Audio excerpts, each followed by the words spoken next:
Welcome. For quite a while I've done Gaussian splatting and photogrammetry using drones, such as the Skydio here, and I'll also use DSLRs and wide-angle lenses. This is a Nikon D800, and I have a Rokinon 8mm lens on it right now. That's a wide fisheye. I'll often use like a 20mm lens, and sometimes I'll even put like a 100mm lens prime on there to shoot like the distant things, like the tops of objects or something like that. I'll also use an action camera. This is an Osmo Action 4, and I'll use that often on a gimbal here just to try to steady it a bit as I'm shooting video and extract frames. So there's lots and lots of different ways to do this. Now, one thing I haven't had very good luck with is doing interiors. So I've tried many times. The problem with interiors is like painted walls and things that don't have any textures. You've got a lot of occlusions between rooms, and also just, it's hard to align the photos because unless you have a really wide angle lens, it doesn't seem to work very well.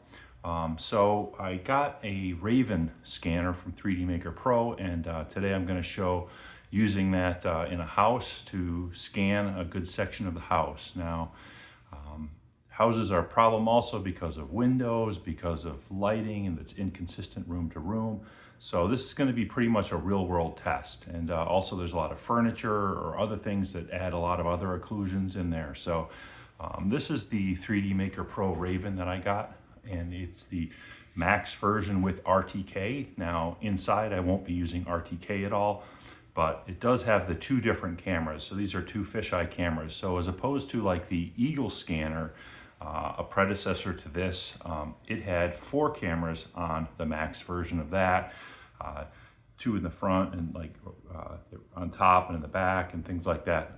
And those were like nearly about 180 degree. These are much wider field of view lenses, pretty much like the kind you would see in a 360 camera. Now here they're pointed not completely opposite to each other. They're tilted forwards a bit. So I think that's probably meant to kind of not get the camera operator in it behind the camera as much.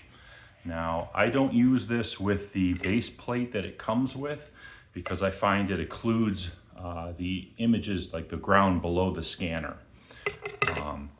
I'll use it on a pole, just a simple monopod kind of pole like this, and screw it right in the bottom, and then carry it around like this. And then I can raise it up to get a couple different heights. So that's sort of my scanning technique. Now, what I'm going to do today is show the imagery that I acquired last week as I walked around and scanned. I'll probably first show some results, like a Colorized Point Cloud that was produced with RayStudio, and then a Gaussian Splat that I produced with RayStudio. I'll show that first within RayStudio, and then I'll show it using some external tools just to visualize it a little bit differently in Agisoft Metashape and in SuperSplat. That's kind of what you would get out if you use the typical workflow. I'm then going to show an alternative workflow to try to get more out of the Raven. It can also be applied to, say, 360 cameras by looking at each lens differently.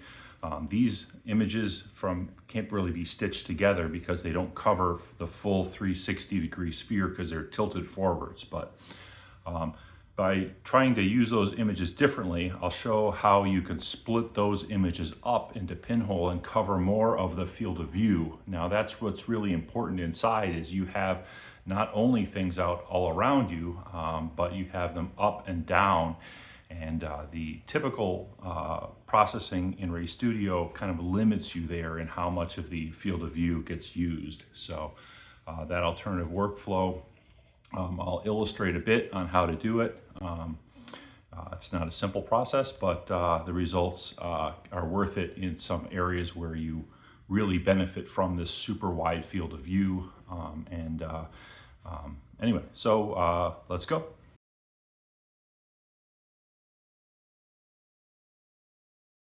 This is going to be a really long video, so I'll put some markers down in the description of this video, and that way you can jump to different parts. So if you want to just see the part of the video with what the imaging did, you can do that. If you want to look at the results from RayStudio, you'll be able to jump to that. If you want to jump to the comparison of results with the RayStudio versus external processing, you can do that.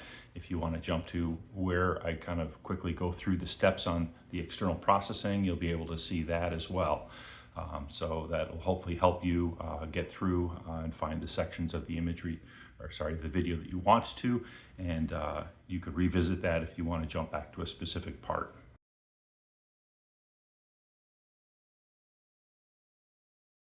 So here I'm showing the result from a scan that I did. This is the Colorized Point Cloud in RayStudio.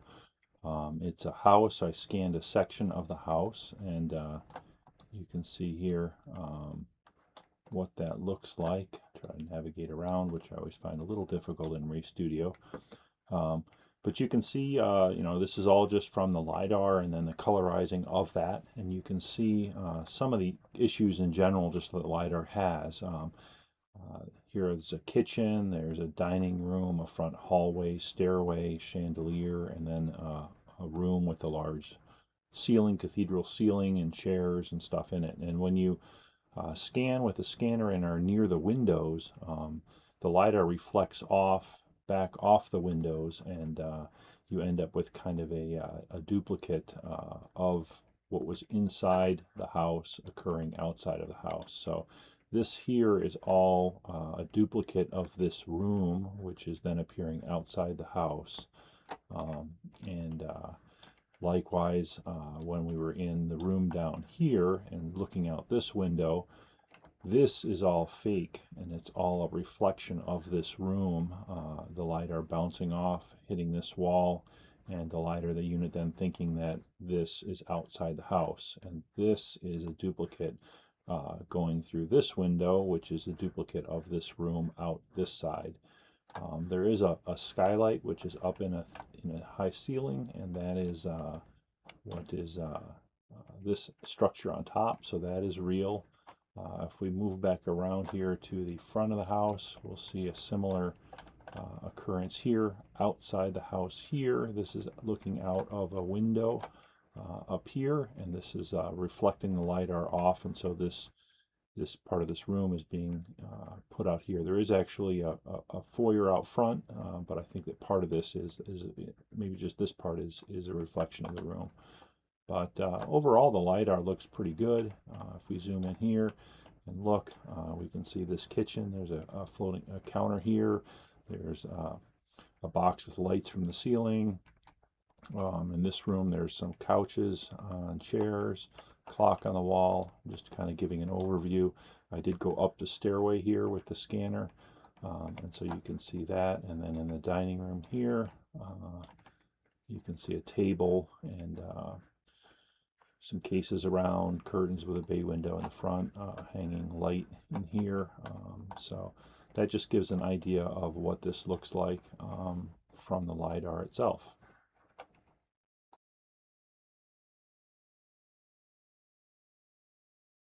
Here's a snapshot of the parameters that were used in the creation of the Colorized Point Cloud. So I selected indoors, I selected coloring and resolve image just to get a copy of the fisheye images for use outside RayStudio later.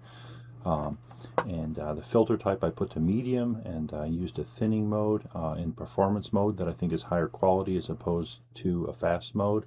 I do have a pretty well built computer with a high-end AMD Ryzen 9 processor and a GeForce RTX 5090 with 32 gigabytes of RAM. So these are the parameters used for that Colorized Point Cloud processing in RayStudio.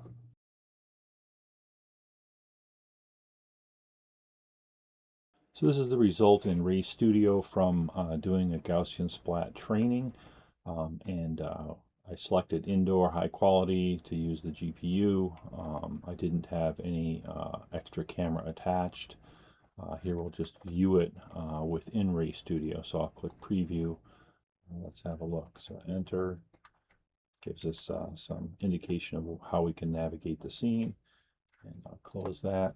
And now here I can go ahead and fly around the scene. We can see here that overall looks pretty good, like we can read the numbers on the clock. We can go in here to other rooms, raise up and fly through here. Overall looks pretty good. There are some shortcomings I will show a little bit later, and ways some other kinds of processing can improve this, but overall I was fairly satisfied with what RayStudio was able to do. This room was really dark, just lit by this light.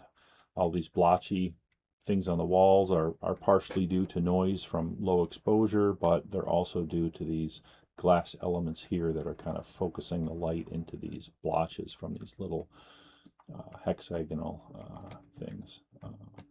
Fly through here to the front and have a look. There's a stairway here. We walked up here. There's a chandelier hanging from the ceiling. We can look around. I didn't actually walk through this hallway with the scanner. I did walk through here. But this gives a good idea of what the overall result of Gaussian splatting looks like within RayStudio.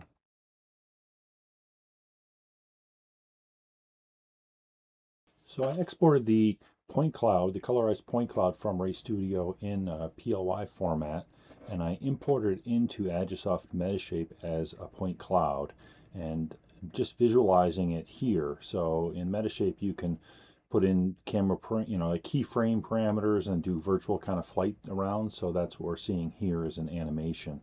You can see here that we have the duplications of this main central area on the left and right because of the reflection off the windows internally that kind of mirrors the internal structure outside. Here we're going to go and fly down kind of then in and through the house a bit. So in the colorized point cloud, of course, you can see through structures because it's just a point cloud. This is an artifact that we saw, the black area from the rendering. But we can see we get a little bit of the floor. We get up on the railing of the upstairs there. You can see the clock, TV. We go through. I'll call your attention to the far wall where it's kind of like pixelated. So some of the processing of interiors must create this kind of a blotchy effect. But we do get returns off the ceiling. Look at the fridge on the left here, down the hallway a bit. So again, this is the colorized point cloud, so it did use the imagery and combine that with the Lidar data in RayStudio. Here we're flying into the dining room. You can see the table. Much darker room, just lit on the ceiling with the one chandelier. And then there's this chandelier in the front room here that was not on. You can see up the stairway here. We'll kind of fly through this front hallway. The chandelier is very close to us, and we'll go up over the landing on the second floor of the house. You can see the back wall of the clock there. It's interesting, this circular area in front of us in the middle is the fan. Those are the blades rotating. So in the imagery, that doesn't really show up at all in Gaussian Splat, but we can see it in the Lidar data.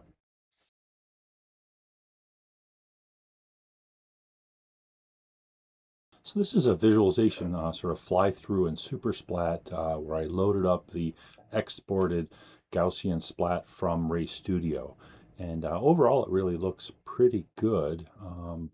You'll notice under in front of the stove there, the 3D Maker Pro trademark or logo they put in there. And when you export data without a license, that costs more money. So that's pretty annoying. You'll notice the walls have some kind of blotchy patterns on them. That's kind of typical for doing Gaussian splatting in a room like this. But overall, like as we go in this room, you can see the chandelier in the ceiling. The blotchy patches on the walls are really due to the lighting. So this is a big shift, very dark in this room, but still came out fairly well in RayStudio. So I'm pretty impressed with what RayStudio did here based upon a lot of the feedback I've seen online. People say it just doesn't work at all. Here it worked quite well for an interior. The chandelier is a little broken up. You can point to things you'd like to see better here and there, but it did pretty well. There's no fan here from the ceiling fan. It doesn't show up because it was moving across all the set of images. Here we fly down in the room. So pretty good job overall by the RayStudio software making this Gaussian splat.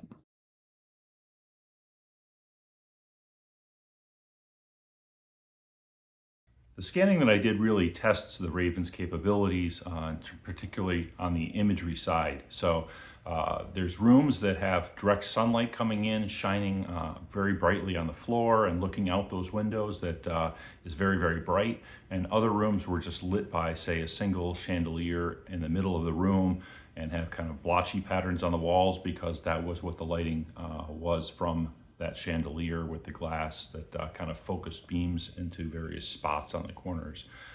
Also going around a kitchen and a reflective fridge. So this is really, for me, a real world test because I didn't tailor the environment specifically for trying to get the very best image quality that you could.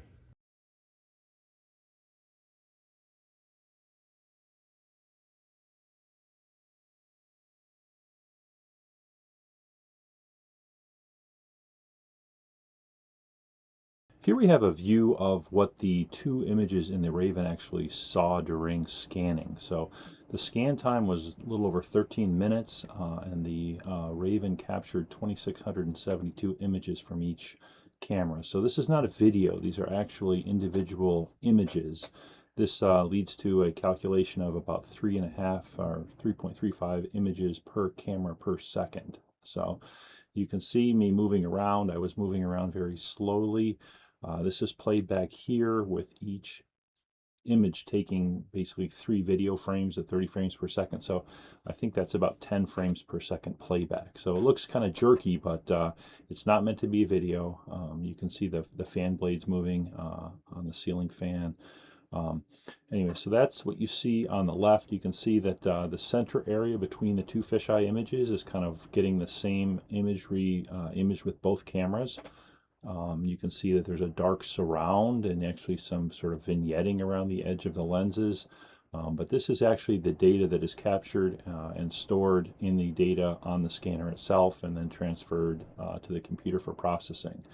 On the right side, you can see imagery that is extracted from the computer. Basically, I copied a subfolder of the Gaussian Splat folder. And so images can't be processed by most Gaussian splatting in a fisheye format, so they need to be reprojected to pinhole, and the approach used in RayStudio is to reproject that and only use the central area of the images. So if you look here, and you can pause it and freeze frame or scroll back and forth, but you'll see that the this imagery on the right is only a central portion of the images on the left, the fisheye images. And so you're kind of like blinding a lot of the scene, removing, not using it when you do the Gaussian splatting.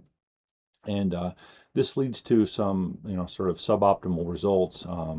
I'm going to show some offline processing that treats the images in a different way and uses the full field of view, and we'll show how you could get better floor and ceiling data in the splats that are produced.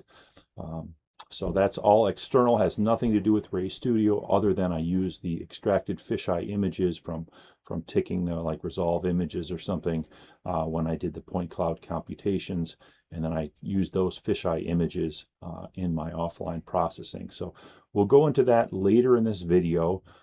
If you just want to use the Raven in its sort of standard way and use RayStudio, you'll get results like I showed earlier.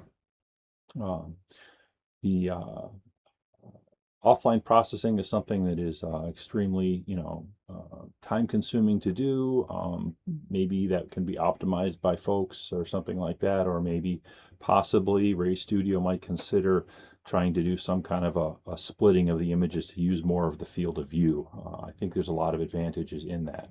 Anyway, as you just look at this imagery going through, you can see, some rooms are lighter, some rooms are darker.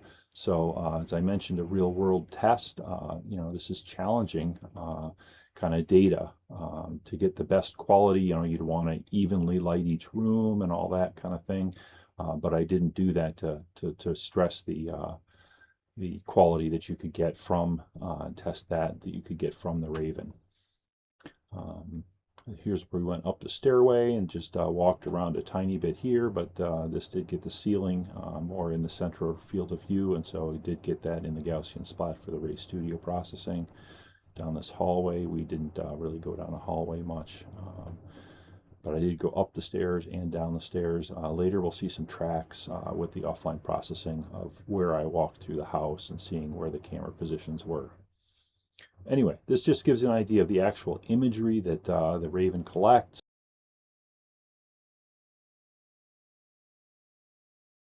So in the video I mentioned lots of different data sets that I showed. I'll put links to several of those where you can have a look, say on SuperSplat, at some of the Gaussian Splat results.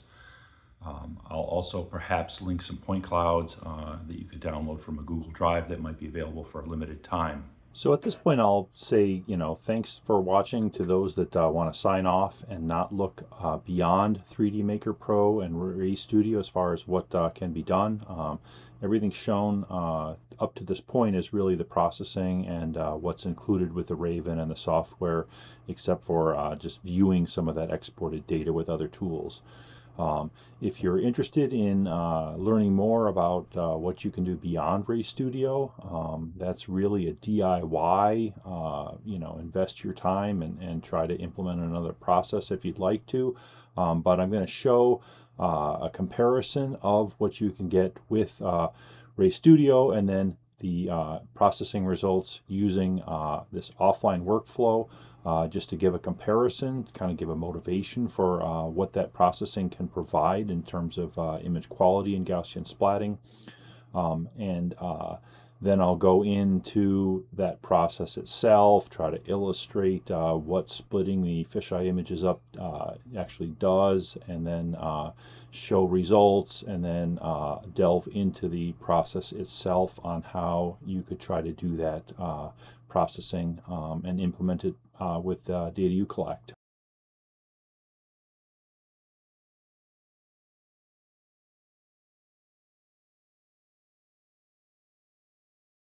So here's the first of several image comparisons that I'll make.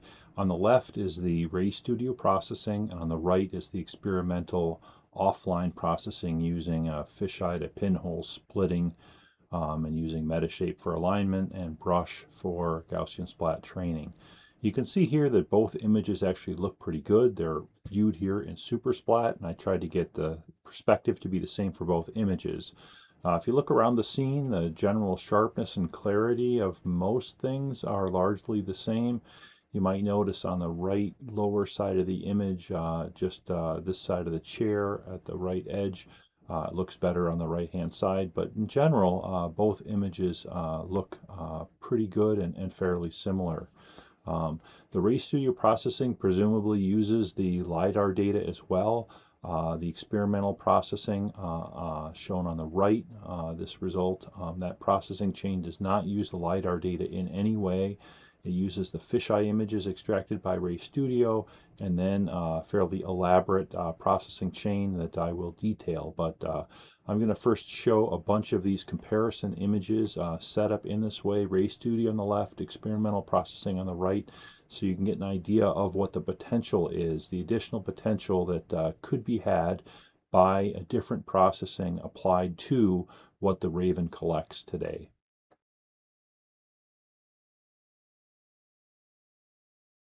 So here's another example, RayStudio on the left, offline processing on the right. And you can see that like up on the tabletop, the rolling pin and flower and things in the plant on the table look about the same. But when you look down at the floor, things look quite different, and the imagery on the right looks much better. The image on the left, the gray blob in the lower left corner, is actually the 3D Maker Pro inserted text, so we can kind of ignore that.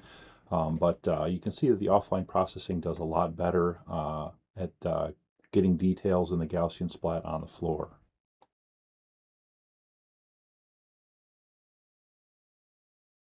Here's another comparison of Gaussian splat results. Again, RayStudio on the left, offline processing on the right. And you can see here we're looking up at the ceiling in the kitchen.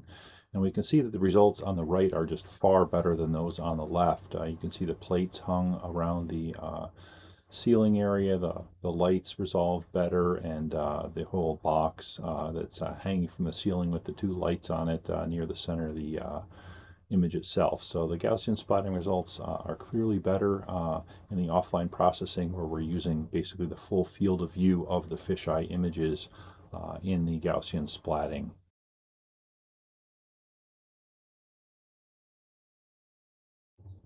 Here's another comparison. Although we're not looking specifically at the ceiling or the floor, we can see that the benefits of the processing on the right, the offline processing, show better details, like, for example, on the handles to the refrigerator. So even midsection, not looking straight up or down, we still get a benefit out of basically using the full field of view of the images in the Gaussian Splat training. On the left side, we can see the 3D Maker Pro that's injected into the Gaussian Splat exported result. I'd also like to call attention here, I haven't done it yet, to the number of splats. There's around 4.5 million in the Gaussian Splat results on the left from RayStudio, and closer to 5 million on the right. So that's not a huge difference, but given all the extra details on the ceiling, for example, it makes sense to have more Gaussian splats used on the right hand side, because we're really resolving more of the scene. If we didn't use more splats, use the same number, we'd be putting them on the ceiling, and then we'd be getting poorer results in the midsection, between the floor and ceiling on the right in the offline processing. So this kind of comparison, even though it's not the same number of splats, it kind of makes sense to use more on the right.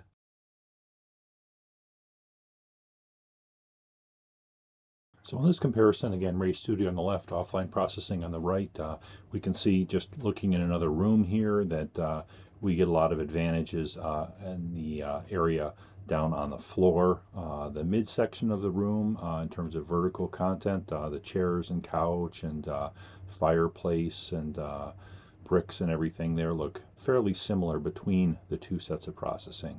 But using that wider field of view with the offline processing gets us much better results on the floor in this room as well.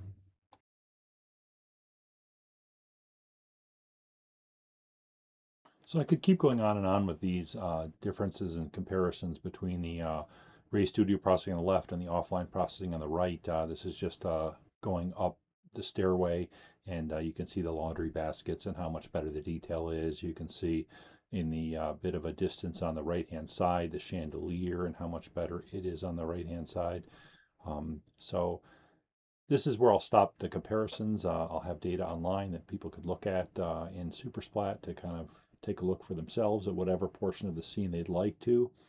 Next, I'm going to go into a bit of showing why the extra imagery is useful in the offline processing by splitting the fisheye images up into pinhole, and how much additional image area you get by using all of that data.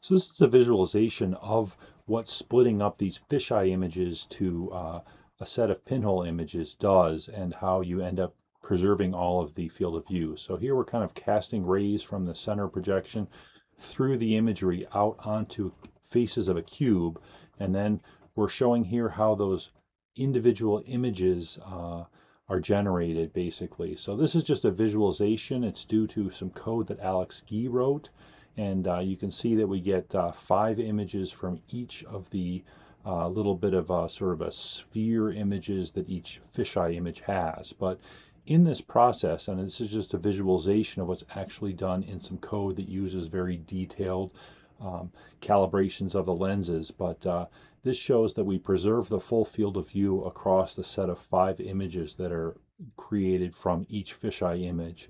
And these resulting pinhole images that we get are what is then later used in Gaussian Splat training using the offline processing approach. And that's the way we can get imagery on the ceiling and the floor much more than we use with the processing that is in RayStudio. It does require more processing, and training in Brush is what I did, and the results that I'll show are from Brush. But this process preserves the field of view and gives us much better imagery both on the ceiling and floor, and also using a wider perspective left and right, we can get more details midsection between the floor and ceiling as well.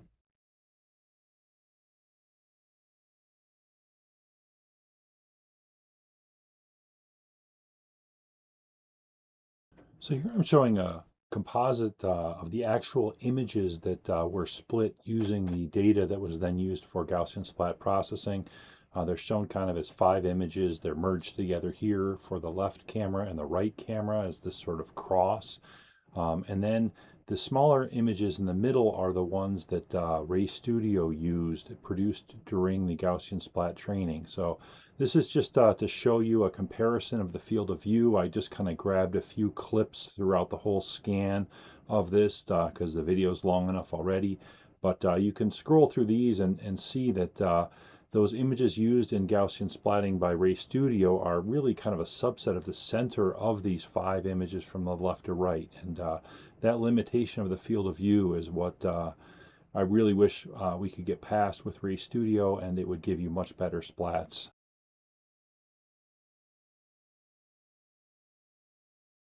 So this is a fly-through and SuperSplat of the Gaussian Splat created with the offline processing. I'll have a link to the data on SuperSplat site where you can navigate this yourself, but I'll fly through here and kind of show a little bit more of the ceiling to show some of the benefits of this offline processing with a wider field of view. We'll go by the refrigerator and you can see the handles. Now this processing does not use the Lidar data in any way, and we get the same kind of low frequency, blobular stuff within the middle of the walls. And presumably if we could use the Lidar, and there's some ideas I have for how to do that, maybe we could ultimately get better splats in those textureless areas as well. Here we're flying from the kitchen into the dining room that was lit poorly. We can see the light on the ceiling very clearly, and the blotches on the walls from the way that the light goes through that chandelier. Very dark, but still comes out fairly well. This is not edited data in any way. It's just the resulting Gaussian splat without any removal of floaters by hand editing. Here we can see the chandelier that appears really pretty well defined. The pictures on the stairway. Here we're going to go up over the landing and see the laundry baskets we've seen before. Anyway, this result is really pretty good, and something you could try to obtain yourself if you want to go through all the steps for the kind of arduous offline processing.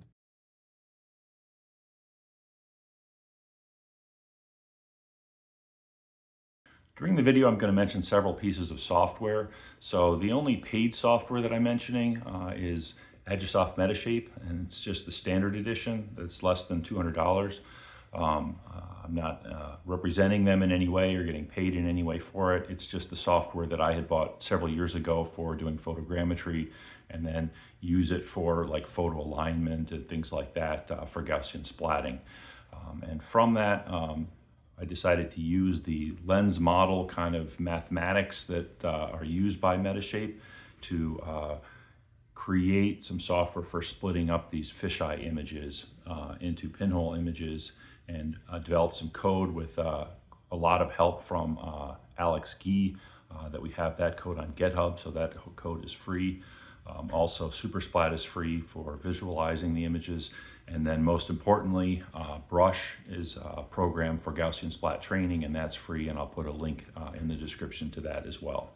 Now, you will need a fairly powerful computer. Could be a laptop or a desktop. Probably a desktop's preferred because the Gaussian Splat training is something that requires, in general, a graphics card, and one that's pretty powerful with a lot of memory.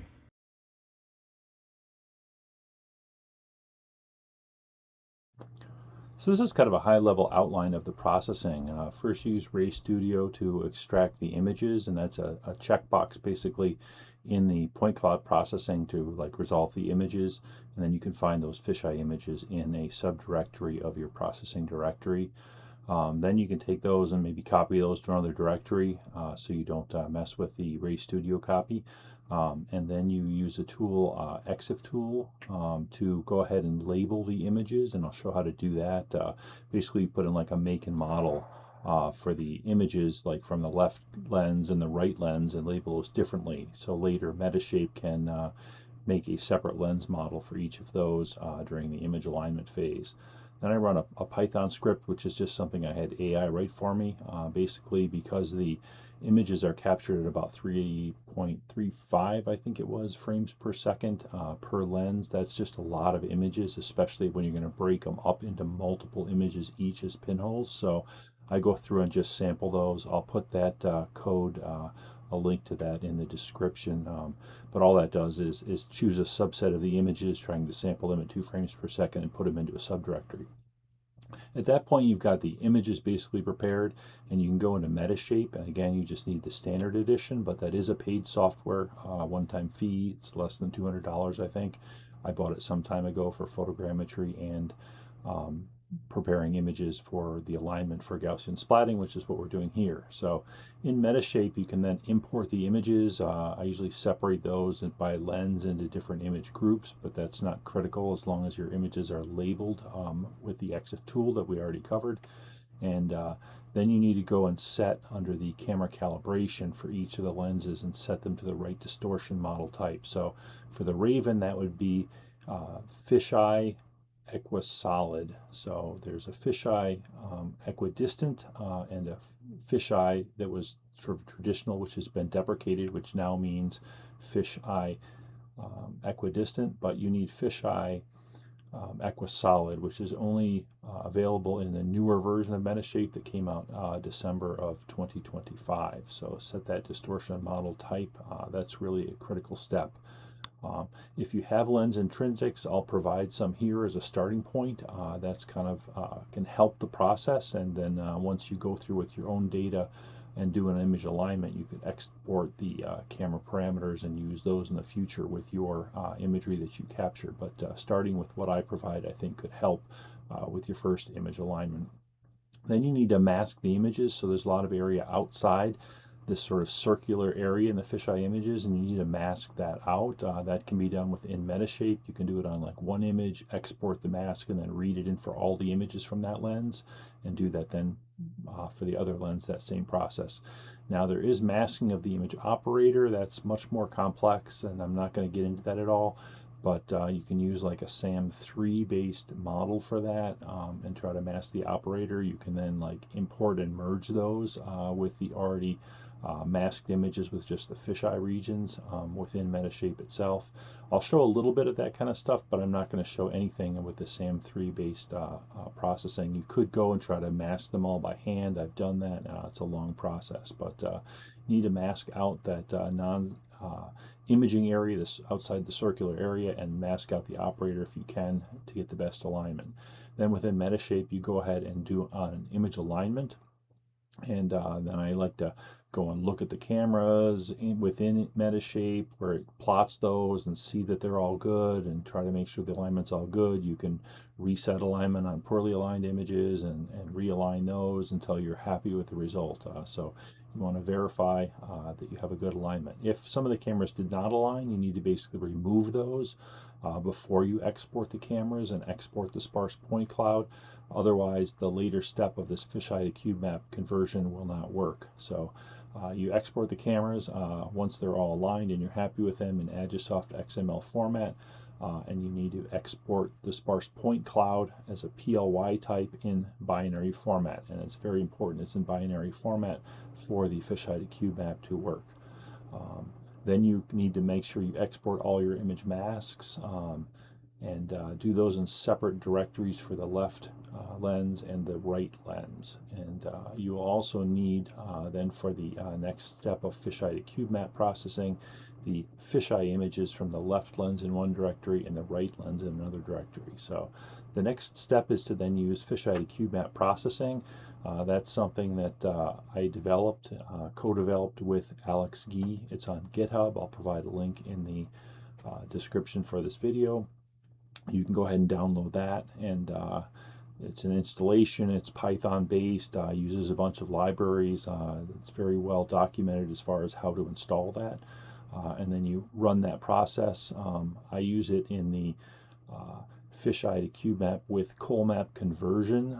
That's important because you've already aligned your images and you want to use that information within this splitting of the fisheye images, so you don't need to like realign the split fisheye images. You can carry that information through of the camera extrinsics, the way that they were aligned and where those cameras are and where they're pointed in space. So you can go ahead and get that off GitHub. It's free, and then you load that software up, and you basically import to that software the cameras file and the sparse point cloud. You have an output directory, and then for each of the left and right images you'll need to provide the directory with the fisheye images and the masks, and so you do that for both, and then you can run that, and the output of that process will be a Colmap data set basically that you can use in Gaussian Splat training, and in that set you'll have 5 times as many images as you import, because each fisheye image is broken up into 5 images. It also exports the masks, it splits those as well. So that data set is ready for training. There's many different kinds of software you can use for the Gaussian Splat training. I recommend Brush. That's what I've had the most success with. I keep trying to use Lichfeld Studio and just don't get very good results. In fact, I had this same data set that I'm covering in this whole video here, and I have a video I made after I did alignments and all the processing there. I trained it in Lichfeld Studio, and the results were not very good. So you can reference that. I'll put a link to that video in the description of this video as well. But I would use Brush there. Now, some important things are, once you load a data set up into Brush, you've probably got many images, because you've got, like, as far as the number of actual frames that you had, if you count a left and right image as sort of one snapshot, you have 10 times that many images, because each the left and right fisheye get split into 5 images each, so you have a huge number of images. So when you do training, you need to up the number of iterations quite a bit to do the training in Brush. But the results here were trained in Brush, and I have pretty good results. So that's a high-level outline. I'll show some of the individual steps here a little bit in the following moments in this video. It may not be enough for you to fully do that process with your data, because you know, that could take hours to go and go through every step and try to answer every question ahead of time. But this is the high level, and I'll try to give a little bit more detail on how to do that processing, and you can watch that through. And hopefully you're able to implement this yourself and get some good results.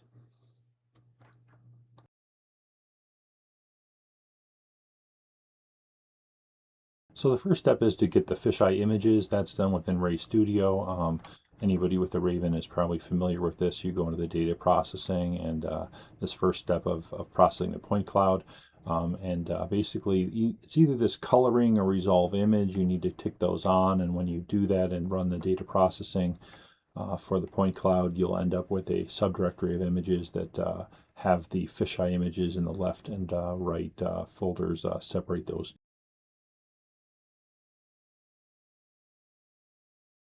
So using EXIF tool, and a link to that is in the description for the video. You can just open a command prompt and then run this command. I ran it twice, once for the left and once for the right. I had copied the fisheye images into a new subdirectory and still kept them separated as left and right, but this goes and updates the EXIF data to show the make as the 3D Maker Pro, and the model is either Raven left or Raven right. The exact text in here doesn't really matter, but the combination of the make and model need to be different for the images from the left lens and the right lens, so Metashape can look at them as 2 separate cameras and be able to create a separate lens model for each in the image alignment phase.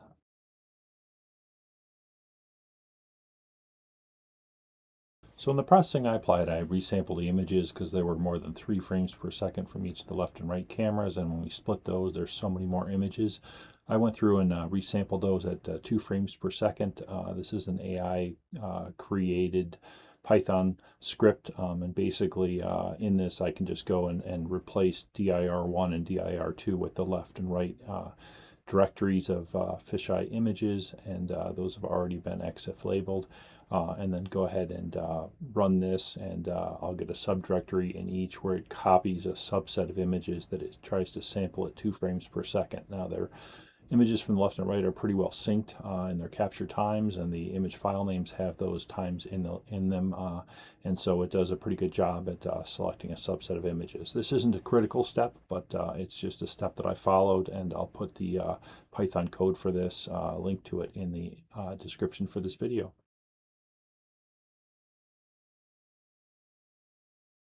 So here I've got Metashape opened, and we've already got all our images prepared. So I can go ahead to my directory, fisheye images, camera left, and synced subset, and I can just drag this into Metashape, and it will create all those, or import all those images. So we can see, for example, an image here. Now what I like to do is go ahead and group these images into image groups just for my own convenience. So move images to a new image group, and then I can go ahead and rename that group to, say, camera left. So I know those are the left images.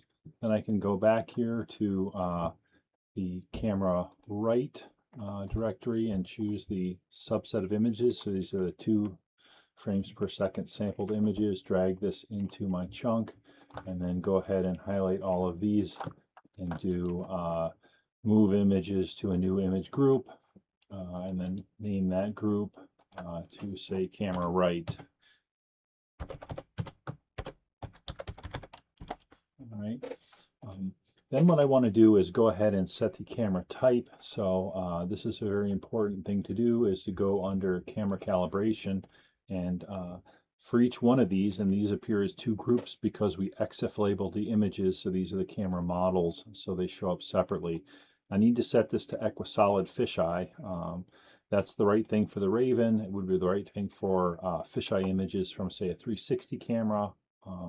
If you don't see equisolid fisheye here, upgrade your version of Metashape, because this camera type distortion modeling was just input into Metashape and released the end of 2025. So that's important to do that. Now, we could go and do our masking and then do alignments now, but I've already got some camera parameters for this from a previous run of doing image alignment, and you could probably even use those for starting point for images from your own Raven. So if I load this, I have these parameters here. This is just basically a text file that was exported from Metashape from a previous alignment. You can just see here all the parameters are in this file, and it shows as equisolid fisheye. So basically I could go and use this and import it, and so now you see it's populated all of these. They won't be exactly right for your Raven, but it's a good place to start to get an alignment. So I'll open this and do Raven right and do open. Okay, so I then need to do masks. Now you can go and basically highlight an image, go here and do intelligent scissors, and go and I'll just do this extremely simply here, but you want to mask out everything that's not in the imaging area, so I would trace this much more carefully.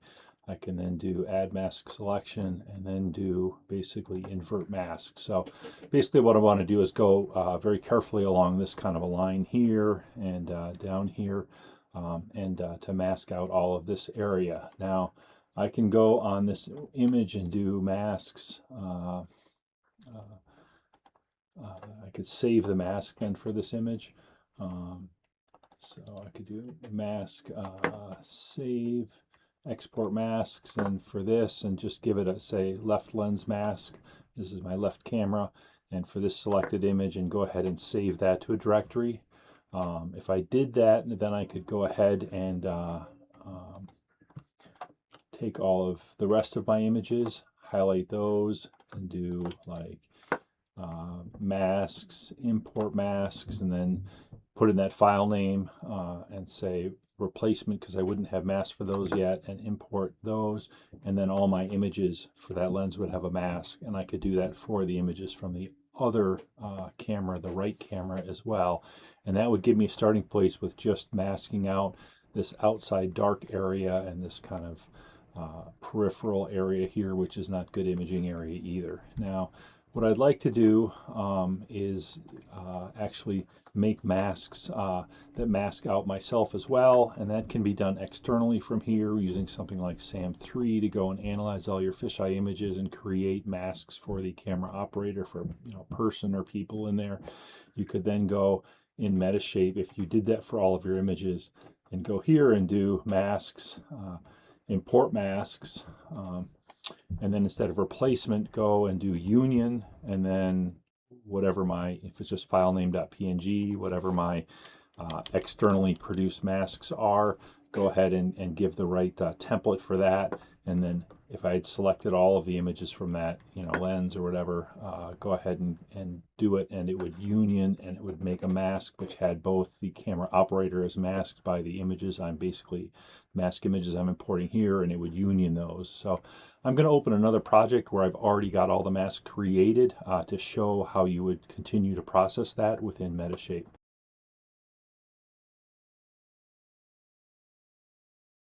So I've jumped now to a project that I've already processed the imagery in, but just kind of getting to this point to show you the masks that I have. So you can see that the darker area here is masking out everything outside of the circular area, and you can see this white kind of line in a darker area on me, so I'm masked out as well. And if I click through these images, you can see that I masked pretty well. So this was the SAM3 based external processing to do the masking. This is a little incomplete here.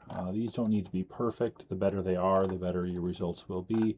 Here you can see that I'm actually not masked out at all in this image, so these are far from perfect, but it gives you an idea of what the masking would look like when you have the data set prepared to do the alignment and everything. You can see here that the masking was actually smart enough to mask me out in the reflection in the TV. So the next step, once you have all these images, and again in the camera calibration, you've got this at least equisolid fisheye for each of these, and I had imported some parameters as initial parameters to start from, and so I'd suggest if you have a Raven, you would use those to start with, but you don't have to. You can just start from scratch, but your alignment may be better right off the bat if you do have these kind of parameters as a good starting point. So basically, to do the alignment, then you would go to Align Photos and choose high or highest or something is what I always do. I usually do generic pre-selection and sequential when I have these images that were acquired, not a video necessarily or video extracted frames I would do it for, but these are like 3 frames per second or a couple frames per second, but as I walked a certain path, so they're all kind of sequential. Key point limit, these are the values that I happen to choose for this. Reset current alignment you won't have to do if you don't have an initial alignment, but as I say, I've already aligned the images. And apply masks to the key points is what I would do. I usually check this, exclude stationary tie points. If the camera were in the same point and there was noise or something in the images, it might help, but that's kind of up to you if you decide to do that. So you click OK, and it would go off and find feature points and try to align where all the images go. As I say, I've already done that. I mean, that process can take a couple of hours to do, but from that, once you complete it, you'll end up with something like this, a model view. And so this looks kind of messy, but this is like a sparse point cloud from the image alignment. These blue things are the camera positions that it calculated. I can go ahead and highlight these and they'll turn pink. So this is the left camera images, and here's the right camera images. I can navigate around this. You can see the bay window, the dining room, the stairway, the kitchen here. This is the cathedral ceiling room with some couches in it and stuff like that, and the clock on the wall. So I always go through and look at these after an alignment. You can go ahead and turn the sparse point cloud off and just look at the cameras if you want. Sometimes I'll go through and start clicking through these. It's kind of hard to see here because they start all with the camera sitting on the table at the beginning of the scan. But if I go through and highlight one of these and use the down arrow, I can start to see these pink spots. And these go through kind of a nice path, a nice trajectory through. If they jump around a lot or something like that, then maybe images are misaligned. If that's the case, you could highlight some of these and say, like, reset camera alignment for those, and then you could go and highlight the images again and do like align, and it would try to realign those images. But that's more of a process to try to talk about than I would have time for here. But it's an important process to make sure that you think that all your images are well aligned. Once you're happy with this, and you can do things that also with tie points, like clean tie points and go. You can look up YouTube videos, reprojection error, or reconstruction uncertainty, and you can select levels for these and highlight certain points to get rid of the ones you're not as confident in or things like that, and realign and optimize the cameras. I won't do that here, but it is a process that I went through when I did this, and you can look up a plethora of YouTube videos on Metashape and how to do alignments and all that kind of stuff. But once you're done here, you then would want to go and do File, Export the point cloud, and once you select that, you'd select the PLY and make sure binary is selected, and you'd export that and export cameras. And in that export dialog, basically we would go ahead and choose a file. So I'm just going to call it junk here because I don't really care about it. But you'd want to do that in the right format for Metashape. So that would be a XML format in Agisoft Metashape. So once you export those two things, you then want to go and make sure that you've exported all of your masks. So because you might have composited them or created them in here, is I'd select all my left images, go here, right click and do masks, export masks, and I would put all of those in one directory here for all the left images, and then I would do that same process and export the masks for the right cameras. So once you export the cameras file and you export the point cloud file in binary format in PLY, you'll be set for doing the Fisheye-to-Cubemap pinhole splitting with the Cubemap conversion. Now, one other thing I'll just highlight here as well is that I showed you how I read in some initial camera calibration files. Once you do an alignment, you could go under here and do camera calibration, and then for one or the other of these, you could go ahead and select your adjusted, and you could select save, and that would save the parameters to a file like the one that I showed you, and you'd have then good parameters for your individual Raven that you could use for the subsequent data sets that you process here and go to align the images in Metashape. So next we'll move on to the Fisheye-to-Cubemap splitting.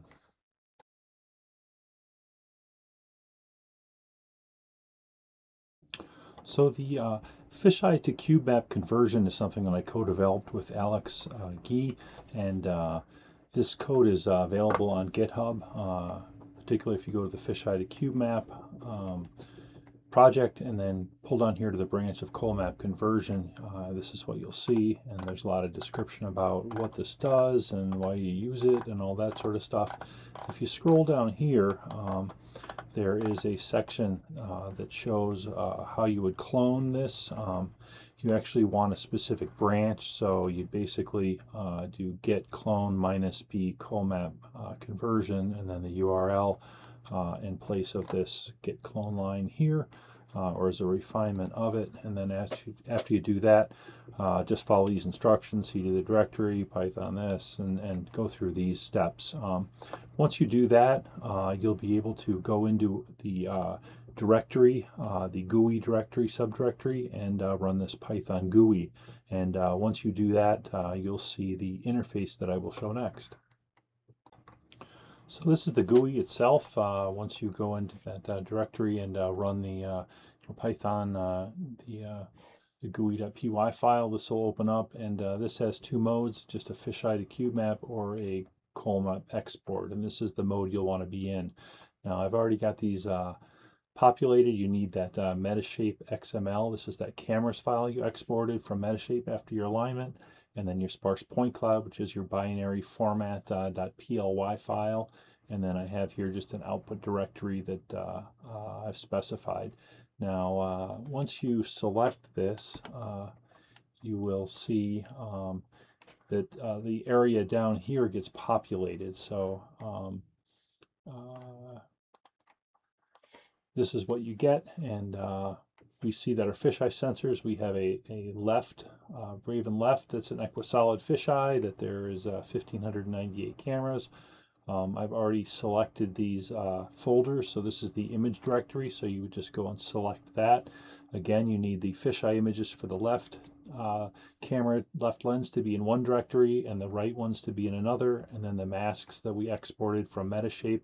The left masks are in one directory, and the right masks are in another directory. But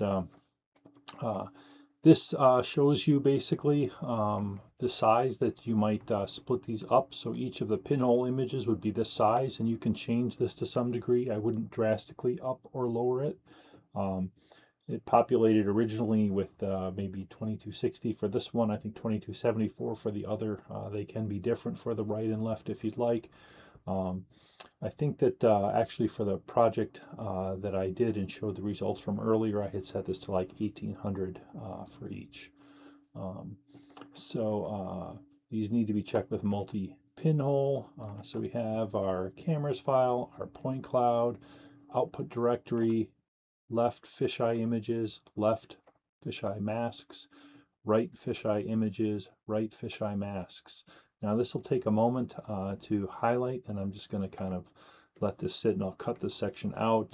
There we go. It shows export. So I can then go and select export here, and once I do that, this will start populating, and it goes through all the images and this and that, and it will go ahead and create output directories and a Colmap directory and everything. And I'm just going to, I'm not going to run this at the moment because I've already run it, but I will bring up the directory with the output, and we can take a look at what's there. So this is just kind of a multi-folder view of what we have. So the left two windows here show the fisheye images on the top for the left camera, and then on the bottom for the right camera, right lens of the Raven. The next two windows to the right show that the fisheye masks and what they look like. So basically they're all PNG files, and the area to use in the images is valued 255, and the areas not to use are black or 0.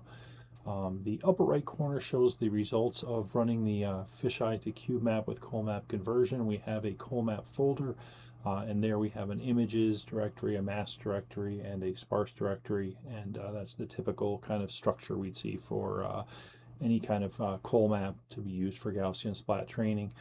Below that, so the middle one on the right side, is the resulting split pinhole images, and those look familiar to us from the graphics earlier of how those generally are computed, but these are the actual images we would use in Colmap for Gaussian Splat training. And then the lower right, we have the masks, and you can kind of visually line those up and see what area we're excluding, and that matches with what we should exclude, and the white areas in the masks are the areas that we should keep. So this data is all set then for training, and we'll show how to do that training in Brush in just a moment.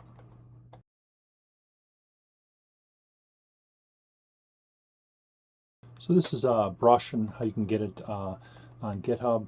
The software can be downloaded as a binary, but this is just the page that you go to, and then if you go to releases here, you can get a description and some video, and if you scroll down here, then you can download it for your particular architecture. So once you download it, I'll launch it in just a second here, and you can see what it looks like. So once we launched Brush, we downloaded the executable, and we just launched that.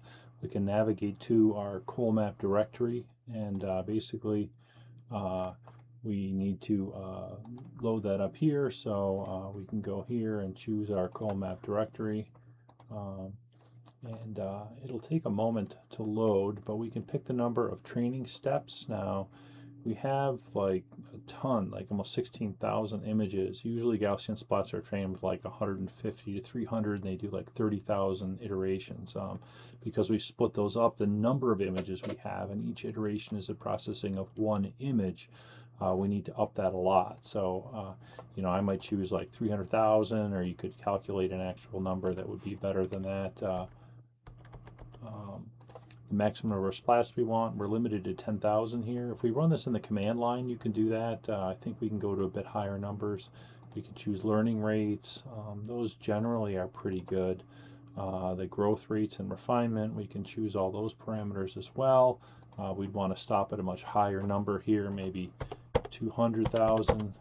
There's kind of an art form to how you select all these things. The number of spherical harmonics we want. I think I just trained to 1 in the value in the results that you saw. My images were 1800, so I'll choose that. That's the pinhole size, and then you can choose here to automatically export every so many steps. So if I go up to 300,000, I might do this every, I don't know, 50,000 or something like that. But then you go ahead and start this. Let me click start. It might take a moment because there are so many images here. So I'll just wait a second and cut this out until it starts. So here it's just started up. We can see that this checkered area is masked out. So this is a -X view. We can go here and navigate through these as it's running. So this is image 1 of 15,980. Here we go through. So this is kind of looking, to one side of the lens. Here's kind of looking down. And so again, this is like one of the faces of the cube, kind of. This is then the right side of that, and then this plus Z is kind of the middle of that image. So the training that would have been done by RayStudio would have only used kind of even a smaller section than just one of these images, and it would have ignored all of this other image data. So we can see here, this is like the actual images in the bottom.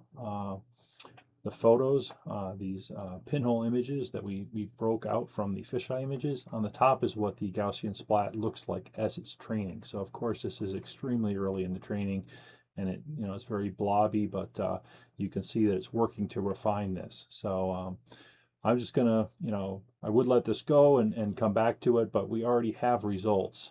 So I'm just gonna basically go and pause this training right now. If the training were finished, we would be to a similar spot, and we could then go and click export, and we could export this Gaussian Splat training result. And in fact, that's what I did before, and the results and the fly-throughs we did of the Gaussian Splat and everything were from doing such a run and looking at those results. So that's about all there is to the training. You can experiment with all the parameters, and you'll get different results. And again, it's kind of an art form exactly how you choose those and what results you get. But based on what I chose, you could see the results that I got, and it did a nice job.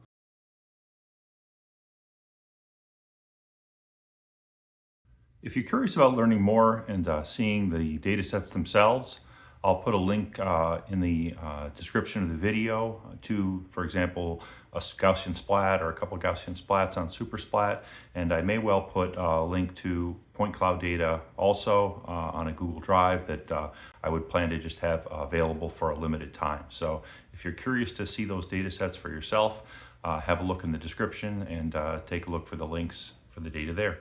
So although the video covered the 3D Maker Pro Raven, and I mentioned the Eagle as well, I also mentioned the Skydio and a DJI Osmo Action and a Nikon and a gimbal and all this. This video is not sponsored by anybody. It's just stuff that I've put together over time to be able to do the imaging that I want to do and do both photogrammetry really and Gaussian splatting. So SLAM-based Lidar is very new to me. This is the first Lidar-based unit that I've used, and I'm still learning how to use it and have a lot to learn on, for example, using the GPS and RTK features that it offers. So, but anyway, Not sponsored by anybody, and hopefully, you know, you learned something from this video. And if you do, just please give a comment and let me know. Thanks.